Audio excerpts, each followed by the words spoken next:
Welcome to your CCNA IPv6 Essentials Guide. Mastering IPv6 is crucial for your networking career and will break down the core concepts for the exam.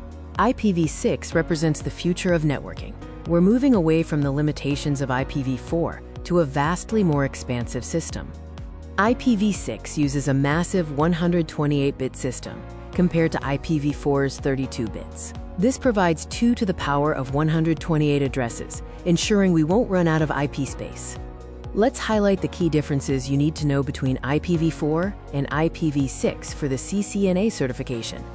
An IPv6 address is 128 bits long and written in hexadecimal format. It's broken into 8 groups separated by colons.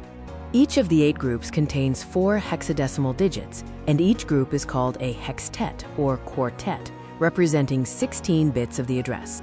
Here is an example of a full, uncompressed 128-bit IPv6 address: 20010db8, 0000000000000ff, 00004283329. That's a lot to type. To make these long addresses manageable, IPv6 has 2 simple yet critical rules for compression. Rule number 1. In any 16-bit hextet, you can simply drop the leading zeros. For example, 0 decibels 8 becomes db8, and 0042 becomes 42. Rule number 2. The most powerful rule. You can replace a single, contiguous string of 1 or more all-zero hextets with a double colon, or, crucially, you can only use the double colon once per address. Using it twice makes the address ambiguous, and the computer cannot determine how many 0 hextets belong in each gap. Let's apply both compression rules to our example address step by step.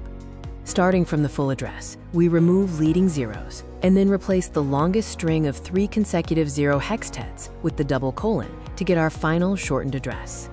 A common CCNA exam trap is an address with 2 double colons, such as 2001 ABCD1. If you see this, know that the address is invalid. Unlike IPv4, IPv6 does not use subnet masks like 255.255.255.0. Instead, we use CIDR notation. IPv6 uses CIDR notation, or slash notation, to denote the network portion of the address, formatted as address/prefix length. The industry standard for most enterprise LANs is the /64 prefix. This conveniently splits the address exactly in half: 64 bits for the network prefix and 64 bits for the interface ID. For the CCNA exam, you must be able to instantly recognize the purpose of these 5 important IPv6 address types. Recognize global unicast addresses, which are public and routable starting with 2000, skeptical smiley face 3. And link local addresses, which are mandatory on every interface, beginning with FE80, skeptical smiley face 10.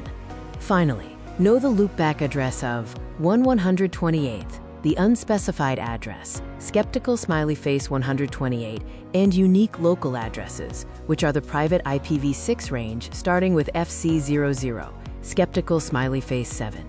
By understanding the 128-bit format, the 2 compression rules, and the key address types, you are well on your way to mastering IPv6 for your CCNA.